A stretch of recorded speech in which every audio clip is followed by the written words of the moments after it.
നമസ്കാരം പ്രിയപ്പെട്ട പ്രേക്ഷകരെ, ഇന്നത്തെ പ്രധാന വാർത്തകളിലേക്ക് ഏവർക്കും സ്വാഗതം. ഇന്ന് ഏപ്രിൽ 7 തിങ്കൾ. കേരളത്തിൽ നിന്നുള്ള പോളിറ്റ് ബ്യൂറോ അംഗം MA ബേബിയെ CPMന്റെ പുതിയ ജനറൽ സെക്രട്ടറിയായി ഐക്യകണ്ഠേന തെരഞ്ഞെടുത്തു. EMSനും പ്രകാശ് കാരാട്ടിനും ശേഷം ആ പദവിയിലെത്തുന്ന മലയാളി. EMSന് ശേഷം കേരള ഘടകത്തിൽ നിന്ന് പാർട്ടിയുടെ അമരത്തെത്തുന്ന ആദ്യ നേതാവ് കൂടിയാണ് മരിയൻ അലക്സാണ്ടർ ബേബി. വീട്ടിലെ പ്രസവത്തെ തുടർന്ന് മരിച്ച യുവതിയുടെ മൃതദേഹം പെരുമ്പാവൂരിലെ വീട്ടിലെത്തിച്ച് രഹസ്യമായി കബറടക്കാനുള്ള നീക്കം പോലീസ് തടഞ്ഞു. മൃതദേഹം ഏറ്റെടുത്ത പോലീസ് താലൂക്ക് ആശുപത്രിയിലേക്ക് മാറ്റി. നവജാത ശിശു തീവ്രപരിചരണ വിഭാഗത്തിൽ ചികിത്സയിൽ. എമ്പുരാൻ സിനിമയുടെ നിർമ്മാതാവ് ആന്റണി പെരുമ്പാവൂരിനും ആദായനികുതി വകുപ്പിന്റെ നോട്ടീസ്. ലൂസിഫർ, മരക്കാർ, അറബിക്കടലിന്റെ സിംഹം തുടങ്ങി ആശീർവാദ് സിനിമാസ് നിർമ്മിച്ച സിനിമകളുടെ സാമ്പത്തിക ഇടപാടുകളിൽ വ്യക്തത തേടിയാണ് നോട്ടീസ്. 8ാം ക്ലാസ് എഴുത്തു പരീക്ഷയിൽ 30% മാർക്ക് കിട്ടാത്ത കുട്ടികൾക്ക് വീണ്ടും ക്ലാസും പരീക്ഷയും. പുനർപരീക്ഷ കൂടുതൽ വേണ്ടത് ഹിന്ദിക്കാണ്. വിവിധ ആവശ്യങ്ങൾ ഉന്നയിച്ച് സെക്രട്ടേറിയറ്റിനു മുന്നിൽ ആശാപ്രവർത്തകർ നടത്തുന്ന രാപകൽ സമരം ഈ ആഴ്ച 2 മാസം പൂർത്തിയാകും. സമരത്തിന്റെ 57ാം ദിനമായ ഇന്ന് വൈകിട്ട് 3-ന് Kerala Asha health workers association ഭാരവാഹികൾ തൊഴിൽ മന്ത്രി V ശിവൻകുട്ടിയെ അദ്ദേഹത്തിന്റെ ചേംബറിൽ നേരിട്ട് കണ്ട് നിവേദനം നൽകും. തിരുവല്ലത്ത് ഗുണ്ടാ സംഘത്തിനൊപ്പം കണ്ടെടുത്ത ലഹരിമരുന്നുൾപ്പെട്ട തൊണ്ടിമുതലിൽ കൃത്രിമം കാട്ടിയെന്ന സംഭവത്തിൽ ട്രാഫിക്കിലേക്ക് സ്ഥലം മാറ്റിയ SI തോമസ് SI ചുമതല ഒഴിഞ്ഞു. മനഃപൂർവ്വം കൃത്രിമം നടത്തിയിട്ടില്ലെന്നും രേഖപ്പെടുത്തലിലെ പിശകാണെന്നും പോലീസ് വിശദീകരണം. സംസ്ഥാനത്ത് ഒരാഴ്ചയായി തുടരുന്ന വേനൽ മഴ ഇന്നു മുതൽ ദുർബലമാകും. ഒറ്റപ്പെട്ട പ്രദേശങ്ങളിൽ ഇന്ന് മിന്നലോടുകൂടിയ മഴയ്ക്കും മണിക്കൂറിൽ 40 മുതൽ 50 കിലോമീറ്റർ വരെ വേഗത്തിൽ കാറ്റിനും സാധ്യത.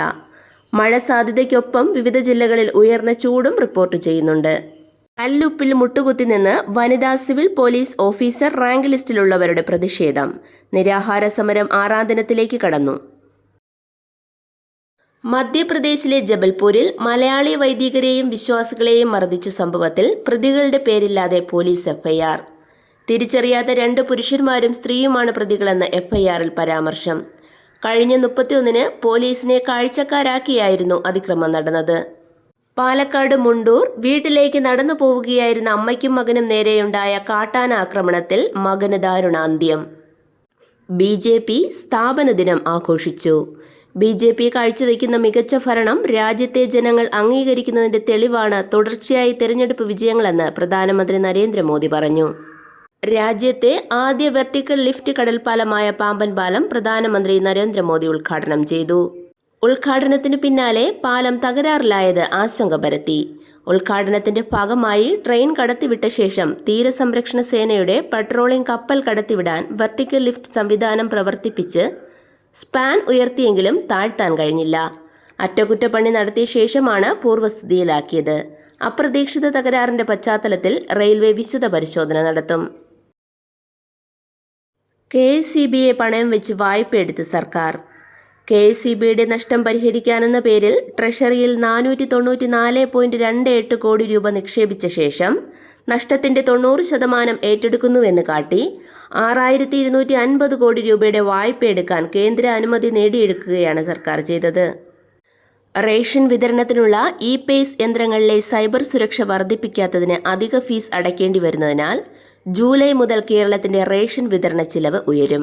റേഷൻ കടകളിൽ നിന്ന് സാധനം വാങ്ങുമ്പോൾ കാർഡ് അംഗങ്ങൾ വിരൽ പതിപ്പിക്കുന്ന ഇ-പേയ്സ് യന്ത്രങ്ങളിലെ സ്കാനർ സുരക്ഷ കൂട്ടണമെന്ന കേന്ദ്ര നിർദ്ദേശം പാലിക്കാത്തതാണ് കാരണം. കേന്ദ്ര സർക്കാരിന്റെ ക്ഷേമ പദ്ധതികൾ ജനങ്ങളിലേക്ക് എത്തിക്കാനും മറ്റു സേവന പ്രവർത്തനങ്ങൾക്കുമായി BJP സംസ്ഥാന ഓഫീസിൽ ഹെൽപ്പ് ഡെസ്ക് തുടങ്ങി.